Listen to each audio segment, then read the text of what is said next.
Empezamos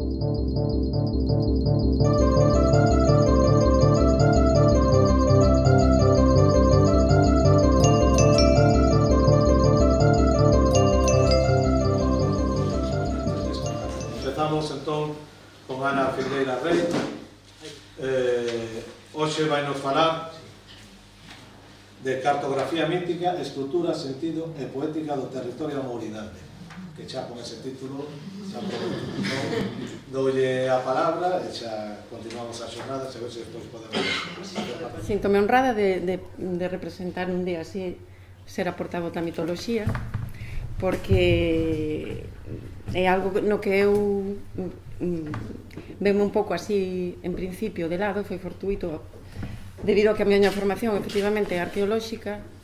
Cando empecé o traballo de campo, pois hai máis de 25 anos, con outros compañeros arqueólogos, tivemos a sorte de escoller un lugar que nos queríamos que cumpriran as condicións fisiográficas, históricas, e este lugar foi a montaña de Lugo, a zona de Samos, Triacastela e Sarria.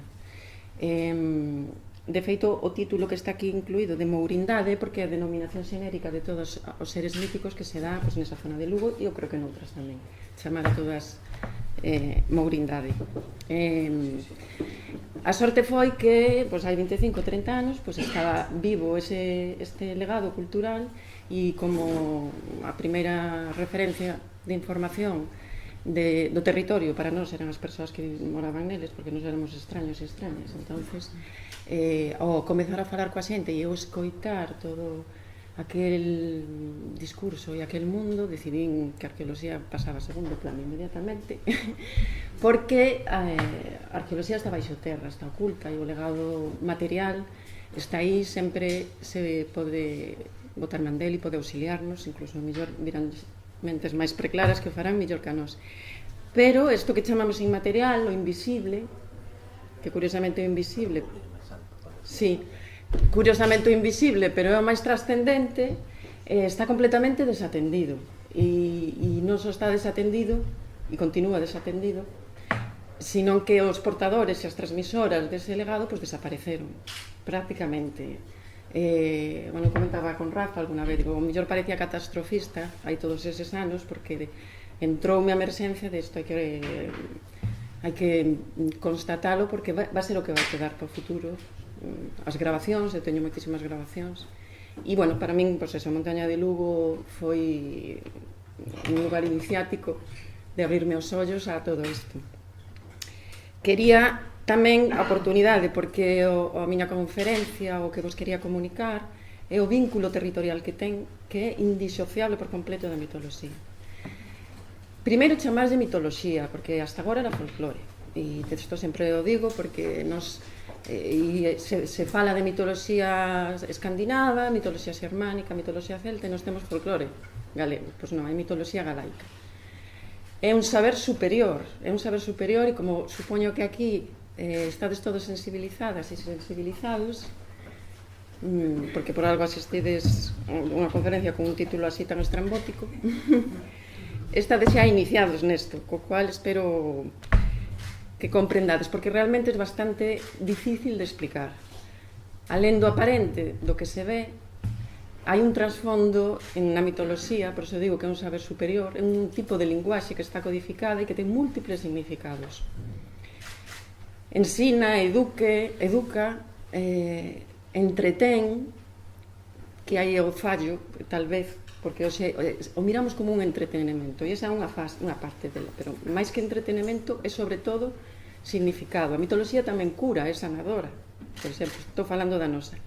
E se aligamos a esos lugares do territorio que estou a falar, que eu cartografiei, porque aí valeu os coñecementos geográficos e arqueolóxicos para, sobre mapas, empezar a colocar todos os referentes míticos. Quero decir, onde aparecen os encantos, os tesouros, cando hai un relato longo, que na montaña de Lugo había, os de horas.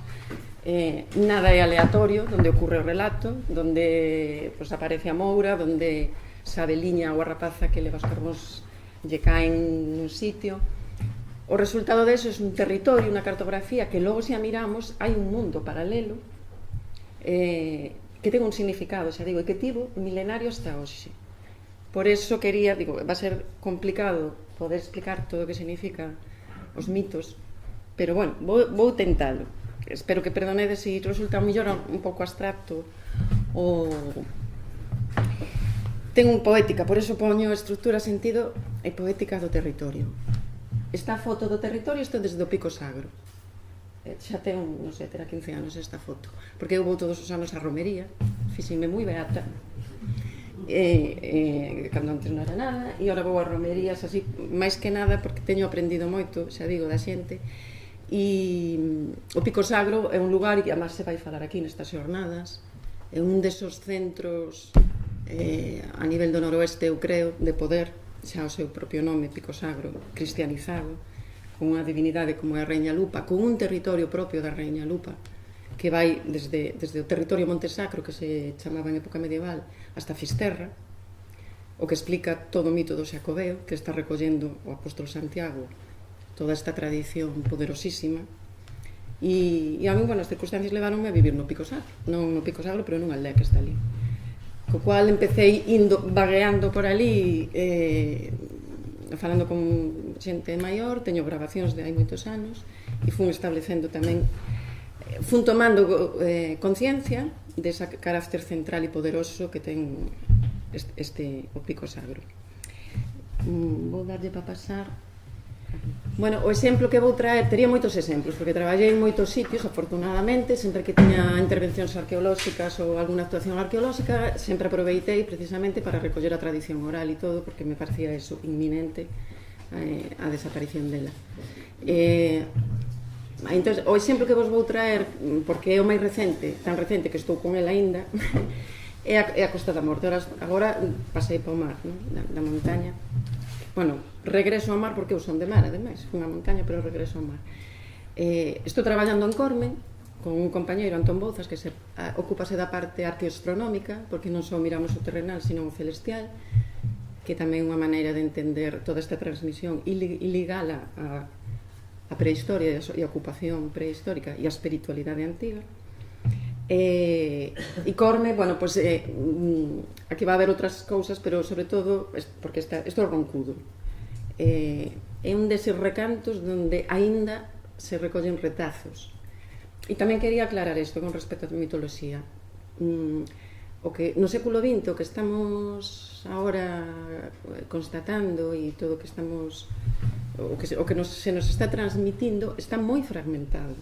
Eso era algo, era un discurso e pertencía a un mundo, e dentro dun mundo, ademais, hai moitos mundos, que era un discurso que tiña unha coherencia e que era moito máis extenso. Agora é como, temos que facer como un mosaico, ou como un puzzle e ir recompoñendo, que é o que trato. Como teño mitos moito máis completos de hai anos, xa vexo un pouco, cando levo as conversas coa xente, participo e eu tamén conto, por onde vexo que pode haber máis, pero é verdade que está fragmentadísimo e está deturpadísimo tamén pola contaminación histórica, porque ao ceder ao sistema educativo e ao haber un discurso histórico, pues, e agora con todo o tema xa de virtual e todo isto, pues, incide dunha maneira moi positiva, non? Que proceda dunha sociedade de tradición oral non quere decir ágrafa, non quere decir que sexa analfabeta, que hai unha diferencia moi grande.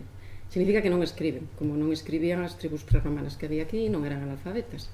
Precisamente unha negación a non escribir por moitos motivos simbólicos que daría para outra conferencia. Entonces, deixo aí. Aquí collo unha frase unha cita de Carlos Núñez, porque tive unha colaboración con el últimamente por causa de que está facendo concertos en lugares máxicos e, bueno, acaba de publicar un libro e dico a través do seu libro e da súa divulgación e do seu coñecemento a través da música, que eu creo que é o que máis aproxima a mitoloxía. A música é unha linguaxe e a mitoloxía é outra linguaxe, xa digo, que é orquestal e se pode facer con múltiples notas, moitas sinfonías. Pois, bueno, Carlos Núñez atrévese a decir cousas que non din os académicos e o libro, pois, bueno, claro, non quero facer promoción, pero, bueno, está na sintonía con isto, non?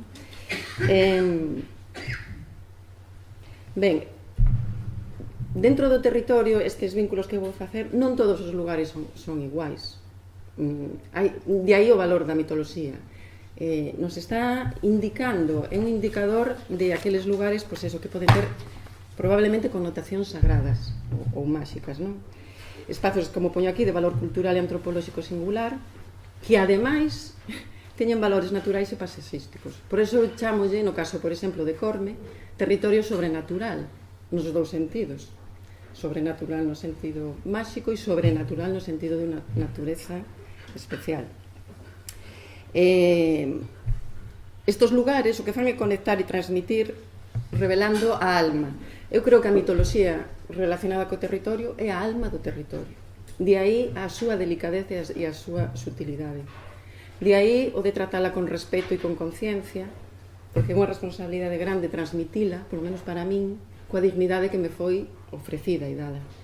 É moi fácil vulgarizala, banalizala, ridiculizala, folclorizala, ou que seña, todo o que se pode decir, cando estamos falando, xa digo, dun saber superior, porque además eso abrangue moitos ámbitos moi diferentes.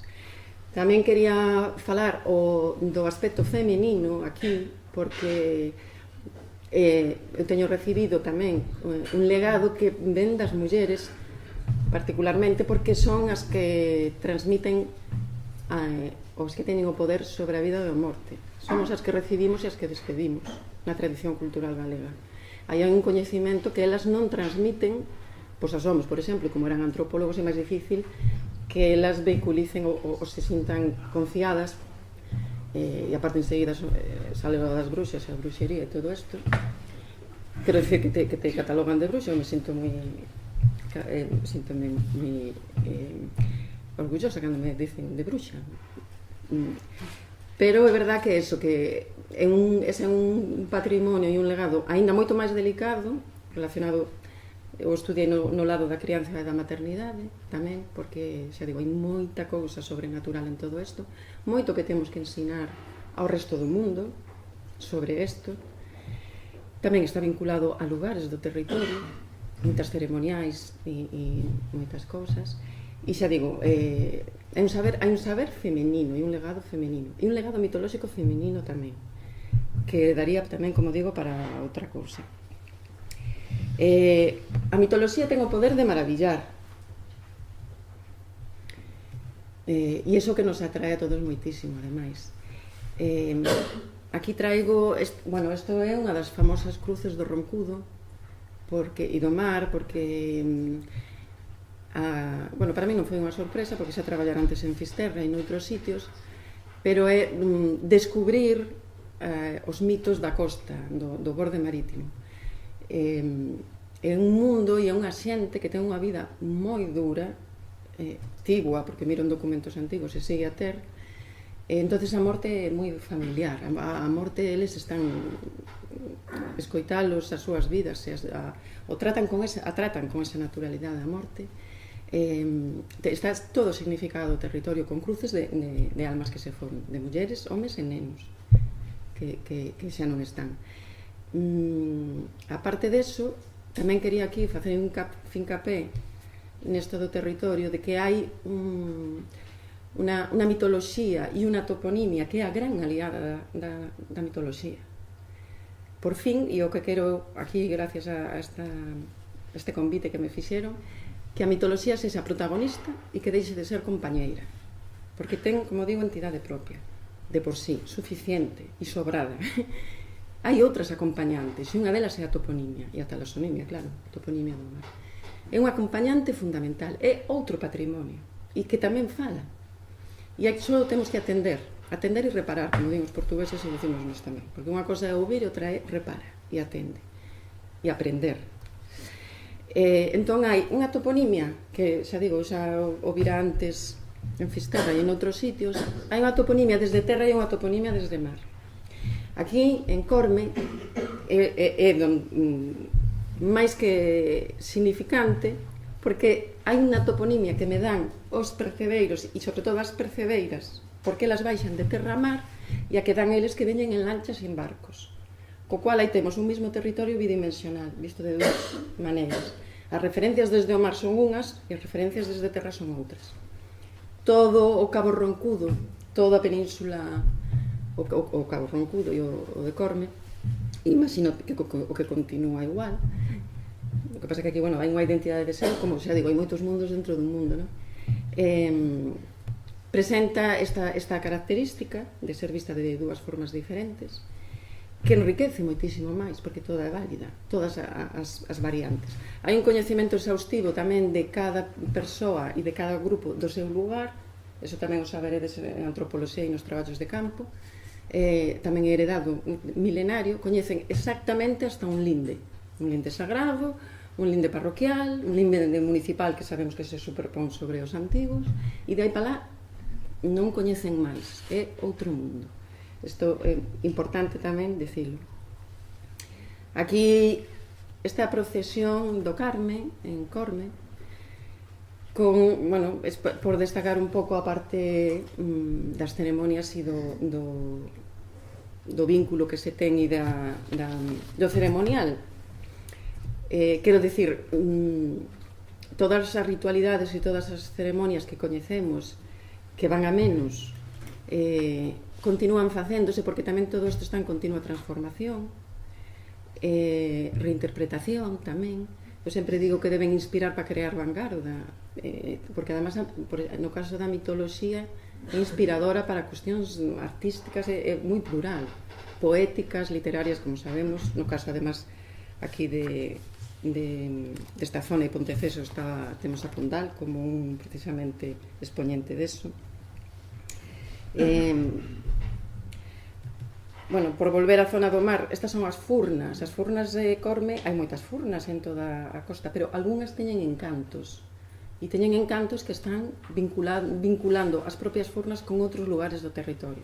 Estes vínculos entre dos lugares eu os cartografío, porque ao final hai unha explicación, e por eso sai ese outro territorio. Axúdame a comprender, e desde logo está íntimamente ligado coa prehistoria. Por eso digo que temos a sorte de ter a mitoloxía viva para axudarnos en isto. Son lugares importantes para a memoria colectiva.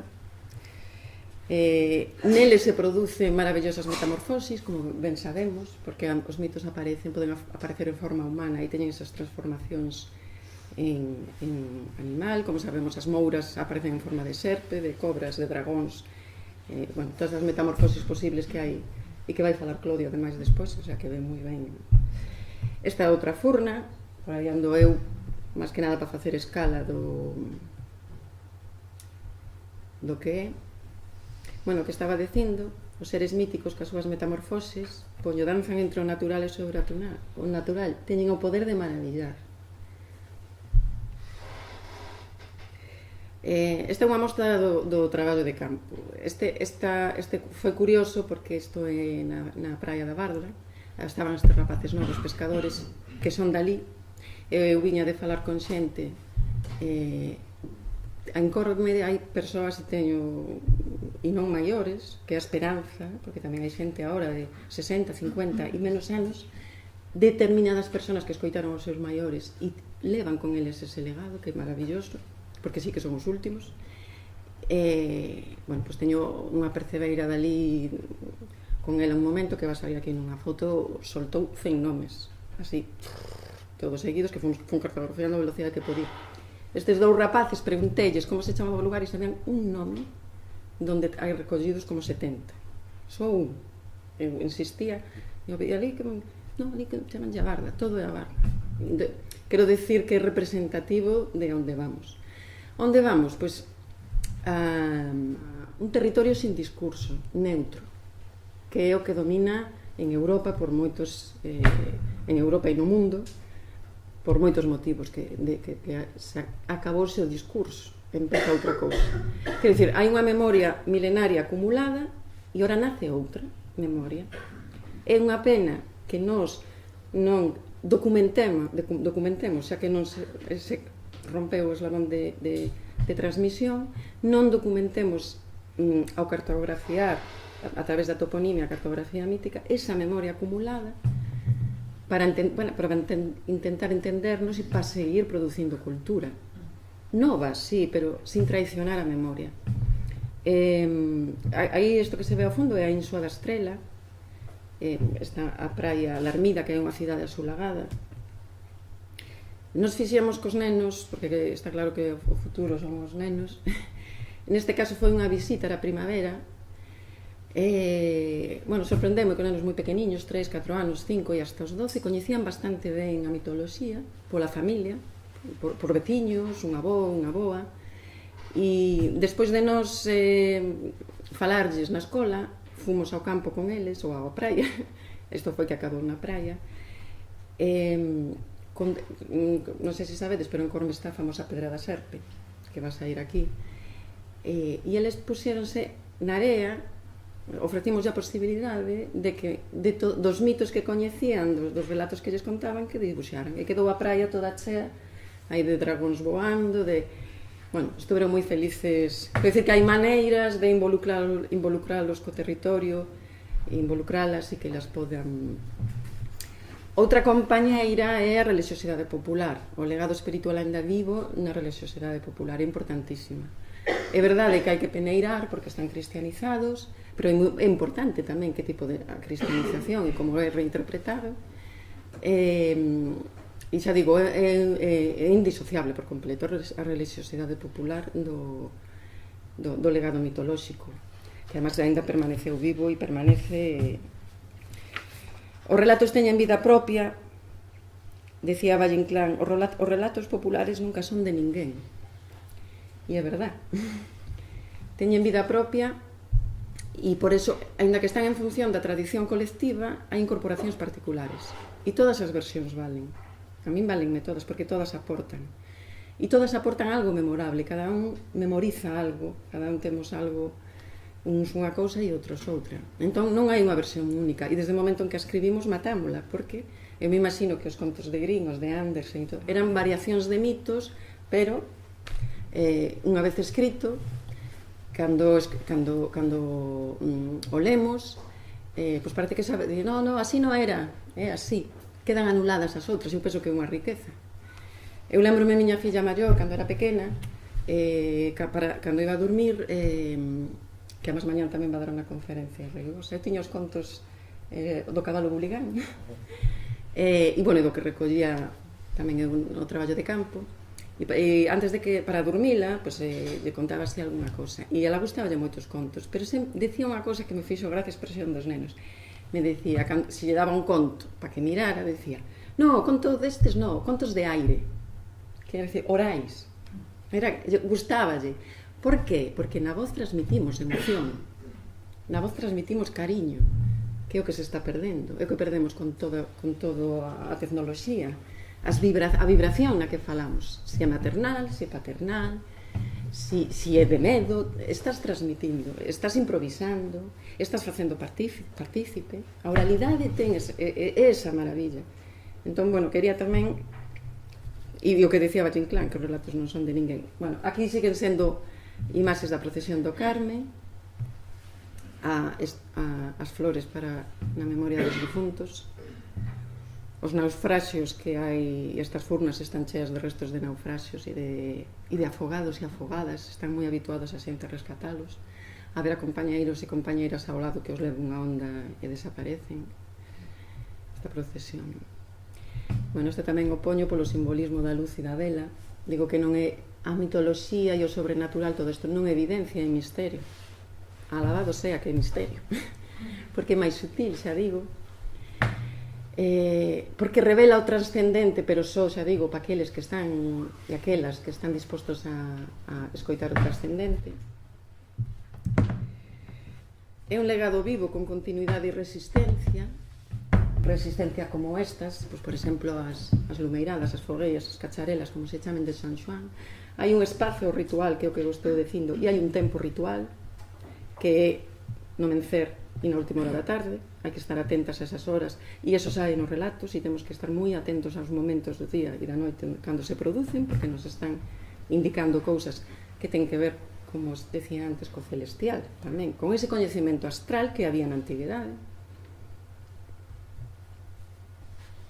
Isto en Corme tamén, no Roncudo. Falo das persoas que manteñen vivas as expresións e o territorio herdado, a vontade destas persoas de comunicar, xa digo, normalmente son persoas excepcionais, que fan un esforzo e están moi orgullosas do que saben, e son humildes, e transmiten, esta imaxe va a contrastar coa seguinte, que é como está este territorio. Este señor que tiña máis de 80 anos costoulle traballo subir arriba e agora costalles traballo recoñecer os sitios donde antes todo isto estaba cultivado ou había moitísimo gando en Corme. Quen di Corme, podo dicir da montaña de Lugo igual, con cereal cultivado a pan. Os eólicos neste caso, a enerxía eólica está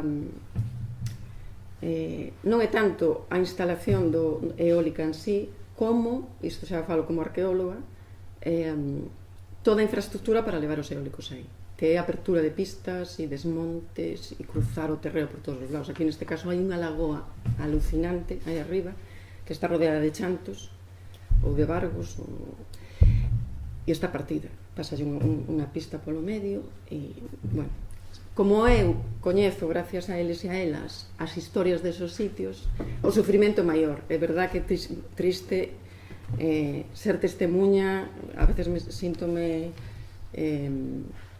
como se di, os que fan as autopsias, bueno, unha forense ou algo así, pero dunha cultura. É triste e na zona de Lugo hai 25 anos foime máis triste porque as persoas son conscientes de que se acababan e teño estado con persoas que choraban porque non tiñan transmisores. Eses homes e esas mulleres non tiñan a quen contar e sabían que eran os últimos porque además quedou despoboado. Caso, por exemplo, do Val do Lóuzara, que linda co Caurel. Entón eu facía o do con eles, era como algo así. E además todo o mundo agradece que os escoites cando son eu agradecida. É un privilexio para mí.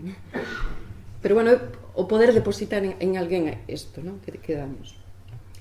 Bueno, esta Carme de Carabel, que era a que vos decía, a percebeira e o seu irmán nos deu outros 100 nomes diferentes, porque, por exemplo, esta muller iba desde pequeniña coas cabras e as ovellas ao Roncudo, andaba de noite, eu preguntaba se se iba polas estrelas e dicía, non, polo son do mar, polo vento. Estes coñecementos a mí me son moi valiosos para a prehistoria, porque esta muller está máis próxima a vivir un territorio desde o punto de vista práctico e simbólico con sociedades do pasado. Eu podo explicar petroglifos, tal vez como o territorio da Mourindade coincide co territorio arqueolóxico e prehistórico, podo entender e facer hipótesis explicativas máis próximas a elas. Eu preguntáballe, non lle daba medo andar de noite por aquí? Non, dábame medo baixar a Corme. Eu comparto con ela eso, a mí me dá máis medo a urbe, as cidades, que os lugares de monte, porque se os coñecemos e se somos afíns, se establecemos raíz e vínculo, enseguida desaparecen esos medos que non son propios, son alleos, e sobre todo en Galicia, xa digo, unha cultura con unha base territorial tan forte. Lugares de encontro e transmisión, pois en estas dúas, porque polo choque aquí non hai ninguén. Esta é unha das múltiples cruces que hai en toda esta zona, en encrucilladas, en lugares todos sagrados, ou sitios para facer ceremonias para que chova, para pedir... Todo está significado, e non son todas, igual que as fontes. Non todos os lugares curan, non todos son de sanación, non todos son sagrados, outros non, pero os que son... Por eso non me vale o dar trasladando os cruceiros, que é algo que eu falo con patrimonio cando estou nas comisións de seguimento en Noia, cando traballo. Quero explicar a arquitectos, como traballo tamén en arquitectura e en urbanismo, falo de que non é mobiliario urbano. Son lugares con un sentido e significado. Un cruceiro non se pode mover dun sitio. É como a acupuntura do territorio. Está marcando un lugar onde se saca a sombra, o aire, onde se saca o mal, por exemplo. Un lugar onde hai anxeliños, nenos sin bautizar, cousas que non saben ou que non se sabe e que deberíamos asesorar e indicar para evitar torpezas, como andar movendo os cruceiros 50 metros para aquí, 3 para diante, 2 para atrás. Non, aí ten que ser, porque senón os poñemos de adorno. Lugares de encontros e encrucilladas, todo o mundo sabemos, aí están as paisanas que xuntan gracias a esta rapaza, que era unha maravilla para tratar de conversar. Os montes están así, eucaliptais, entonces, claro, as persoas que acompañan costalles identificar, o que digo, pois isto estaba así, iba para lá, estaba máis para aquí, e aquí estamos nun monte sagrado, que é o do Monte Faro, en Corme, onde está a capela, a fonte e todo. lugares de sanación, falo neste caso. Este señor tiña recordos de meniño cando estaba aí. Aquí hai un cruceiro diante e se fai este ritual que todos sabedes do pano, como en San Adrián de Malpica, que isto é San Adrián, o San Adrián Bello de Corme e en Montefaro, que é de para curarse na data na romería. A xente vai á fonte, leva un pano que molla na fonte e despois deixa. A medida que deixa nunha árbore, porque as árbores, eu teño recollido nomes de árbores sagrados, ou árbores especiais con encanto, que teñen cobras e serpes que se convirten as raíces, cosas moi bonitas. A medida que se seca o pano, seca o mal, desaparece o mal, como este é un exemplo. Outra cousa, a dimensión sacra, o que poño aquí da rede diaria, que hai camiños sagrados, hai camiños da mourindade. Esta foi unha sorpresa que tamén vin ali no Val do Louza e en Todos Amos, que facendo a cartografía mítica había un camiño da mourindade, o sea, que dos seres míticos por onde eles transitan. E o que bonito, porque tiña o camiño da avena, que é un mineral, o camiño da avena do ferro, o camiño dos margatos, o camiño de Santiago, o camiño francés, 40.000, e o camiño da mourindade. O sea, estaban aí, ainda están, eu confío en que estén. E logo todo o que te ven coa ritualización dos camiños, as paradas de difuntos, os camiños sacramentais, todas estas cousas que aquí están os nenos explicando. Este petroglifo está no centro da aldea, de Corme Aldea, e está sobre este petroglifo, este cruceiro está sobre un petroglifo.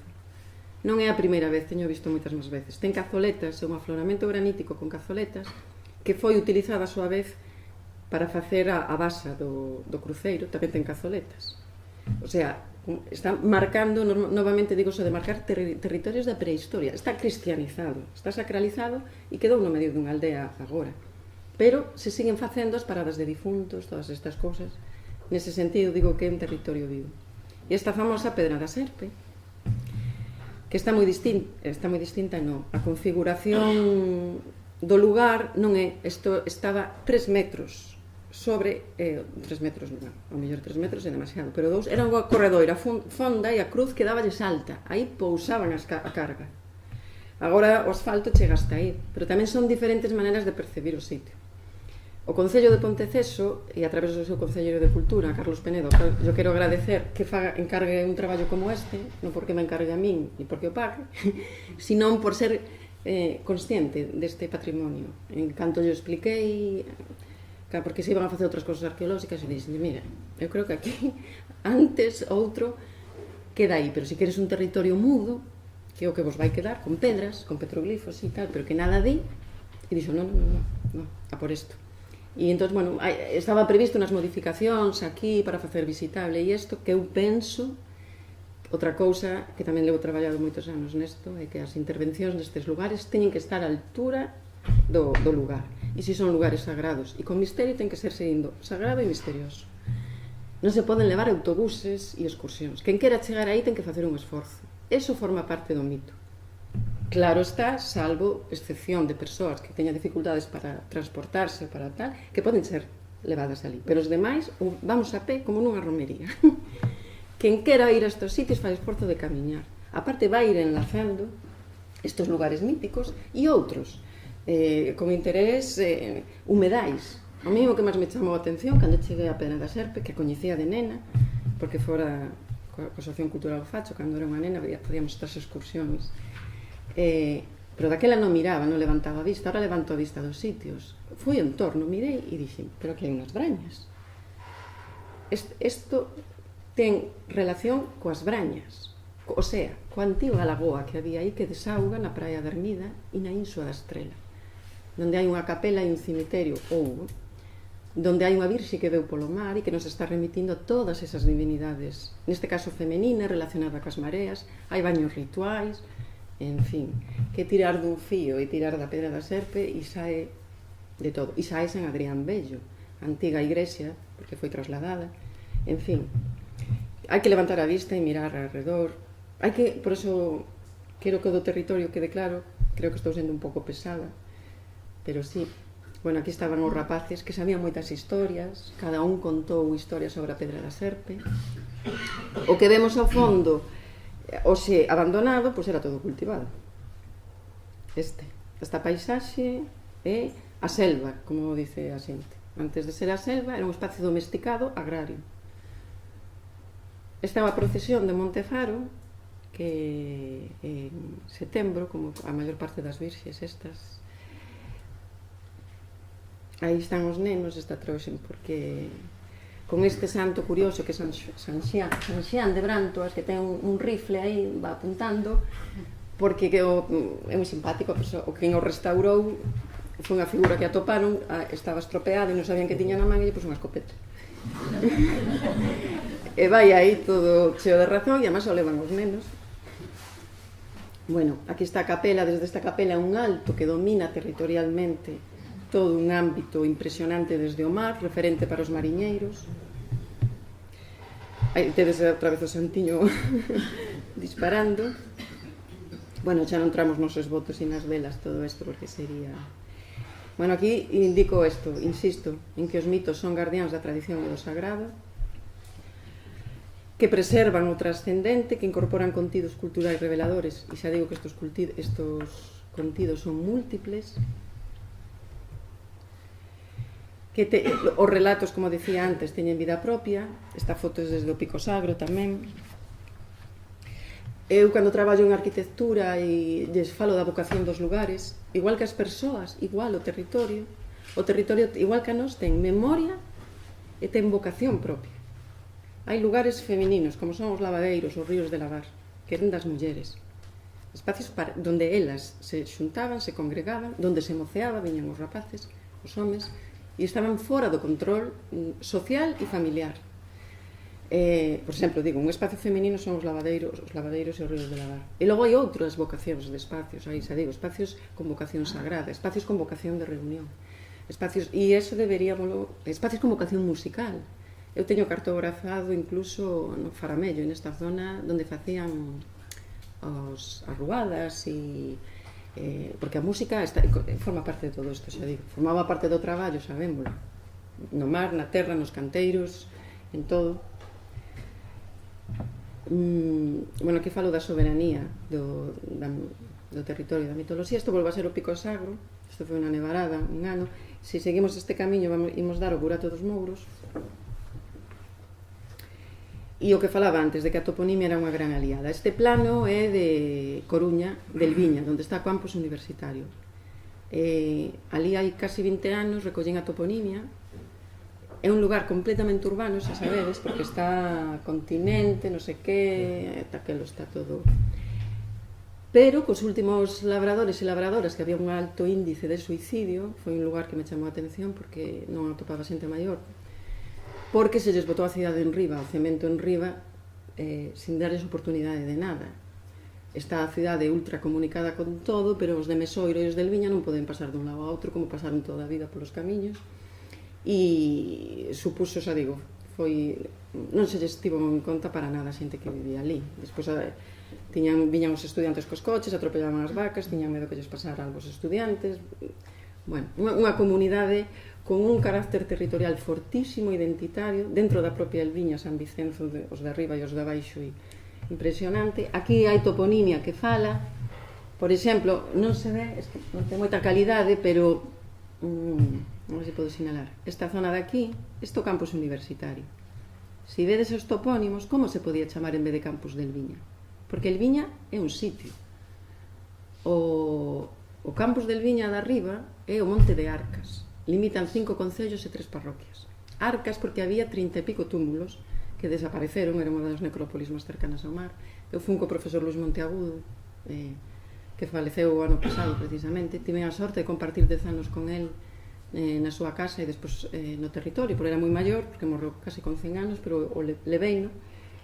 El estaba enamorado desta toponimia, el escavou o Castro del Viña, que non se chama Castro del Viña, está aquí, chamase Os Curutos, chamase tamén Os Castros. Os Castros normalmente chamanse moitas cousas menos como os chamamos. Sí, é increíble. Como se chama onde está a zona do campus? Pois, home, podían chamarlle Mariña Dourada, era bastante máis bonito. Viña Nova, Viña Bella, a Canles, Carballeiras, as Virandas, Villamontes, Lodeiro. Como decía, me decía ali a xente maior, no? Aquí xa estaba bautizado. Claro, xa ten nomes de seus. Hai estes sitios, chamase Rúa de Nova York, Rúa de Londres, Rúa de non sei que.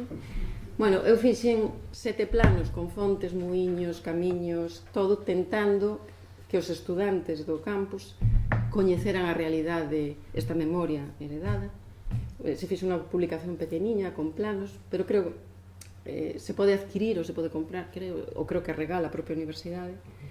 Pero non pasou, cambiaron isto, donde pon o lagar, porque isto era un edificio administrativo e como ten un referente mítico, insistinlle, mira, é que o lagar está a Corredoira do Trasno, está a Fonte da Cabaxe que aparecen en Cantos, e sí que non hubo ningún problema. Ese pasou a seguir chamándose o lagar, a Casa do Lagar, que eu creo que era unha torre medieval, unha casa torreada medieval, polo que ven en documentos. Esta mesma zona cos mitos, como vedes, estes son os curutos, o Pozo de Auga Bendita, a Fonte da Cabaxe, a Fonte do Lagar, o lagar, aquí está a Corredoira do Trasno, o Monte do Almacén, a Pedra e a Pedra das Meijas. E por aquí, bueno, non sale, está a Joliacha, que é onde Sir John Moore. Tamén hai un mito sobre Sr. Moore, tamén recollín.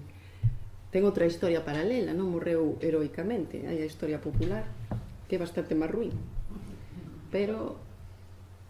Ben, e para acabar, isto que quería, este plano é bastante revelador nese sentido, porque aquí tedes o Cabo de Corme, ainda estou traballando, Antón e eu, Antón Bouzas, que é o compañero co que estamos traballando, para facer a cartografía mítica, que era o inicio, o fundamento, a carta tamén do ocupación prehistórica, claro que sí, porque ten que ir, e a toponimia. Pero isto é o que lle explicaba, que aínda non o viron en Corme nin en Ponteceso, estades vendo vos, porque ainda está a medio facer, pero bueno, este é o territorio, como coñecemos por fotosatélite, como coñecemos e viaxamos ali e facemos estas rutas culturais, estes camiños do Faro e tal, o sea, nada. E este é cos significados. Como vedes, nin se ve da cantidade de nomes. Isto é o legado cultural, isto que interesa, porque Galicia inteira é así, dentro e fora. Quero decir, fixadevos a diferencia, e só estamos facendo o borde marítimo. Esta é, non vedes nada, pero esta cartografía, estes son os lugares de ocupación prehistórica que están marcados. Hai, aquí saltouse algunha diapositiva porque había máis. Aquí no caso deste territorio ainda hai un menir, o Fuso da Moura, que é límite, curiosamente, un límite territorial con Malpica. Facíanse ceremonias que cobando, que recollímolo. E xa digo, moitas cousas coincidentes, a mitoloxía nos está chivando deses lugares que foron desde a prehistoria lugares hasta aquí. Este é o Fuso da Moura.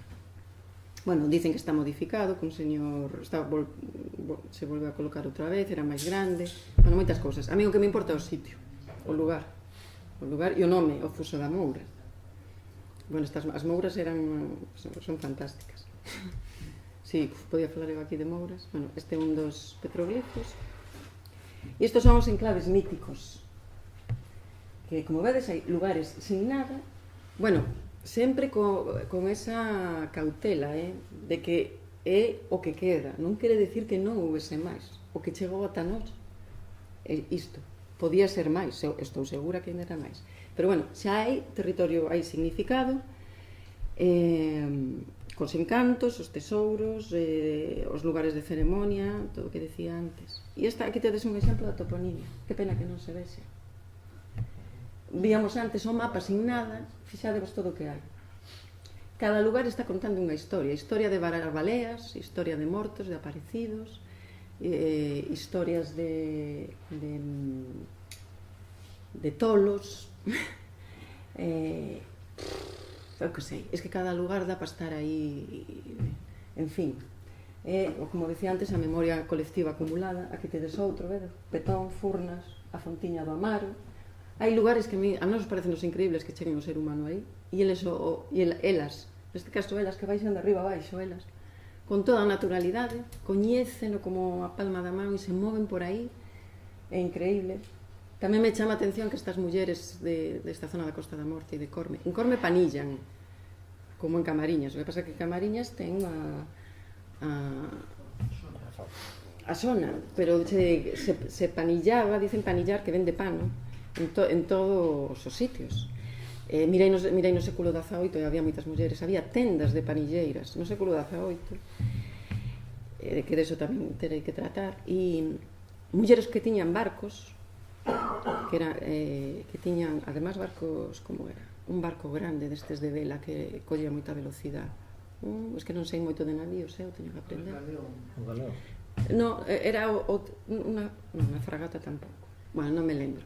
Ahora non me lembro, pero a muller tiña o barco e tiña 7 acompañantes, entre eles o seu fillo, pero a propietaria era ela. Cousas que non nos imaginamos que podían pasar, e digo que me chama a atención que estas mulleres percebeiras, que estiven agora con elas, coas que quedan en Corme, que quedan menos, porque antes panillaban todas, facíase na rúa, nos tempos. Teñen unhas mans de andar no percebe e de andar do mar impresionantes, e con esas mesmas mans, que son máis rudas, fan maravillas.